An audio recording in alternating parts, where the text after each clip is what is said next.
Budget 2026 मध्ये S-T-T वाढवल्यानंतर सर्व ट्रेडिंग कम्युनिटीमध्ये एक प्रचंड संतापाची लाट पसरलेली आहे.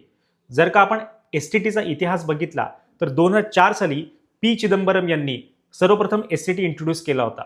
त्यावेळेस त्यांनी सांगितलेलं होतं की एल-टी-सी-जी जो long term capital gain tax आहे हा बरेच लोक चुकवत आहेत, त्यामुळे गव्हर्नमेंटला नुकसान होतंय. त्यामुळे एल-टी-सी-जीला काढून त्या ठिकाणी त्यांनी एस-टी-टी इंट्रोड्यूस केला होता. 2004 पासून ते 2018 पर्यंत एल-टी-सी-जी अप्लाय नव्हता, फक्त short term capital gain tax त्या ठिकाणी ॲप्लिकेबल होता आणि एस-टी-टी इंट्रोड्यूस केला होता. 2018 साली काय झालं, गव्हर्नमेंटनी long term capital gain tax परत आणला, एस-टी-टी तसाच ठेवला आणि एस-टी-सी-जी तर ऑलरेडी होता short term capital gain tax. त्यानंतर 2024 मध्ये त्यांनी एल-टी-सी-जी एस-टी-सी-जी यामध्ये देखील वाढ केली. त्यासोबत एस-टी-टीमध्ये देखील त्यांनी स्लाइटली वाढ केली होती आणि आता 2026 मध्ये एस-टी-टीमध्ये मोठ्या प्रमाणात त्यांनी वाढ केलेली आहे.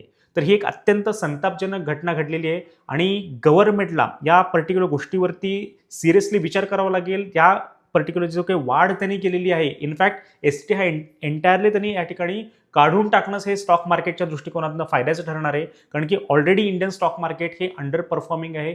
बाकी इतर प्रगत देशांच्या मानाने भारतीय शेअर बाजारांनी अलीकडच्या काळामध्ये मोठ्या प्रमाणामध्ये अंडर परफॉर्मन्स दाखवलेलं आहे. एफ-आयने कंटिन्युअसली आपल्या मार्केटमधनं एक्झिट घेतलेली आहे. तर एफ-आयना परत आणण्याकरता गव्हर्नमेंटला ठोस पावलं ही उचलावीच लागणार आहेत.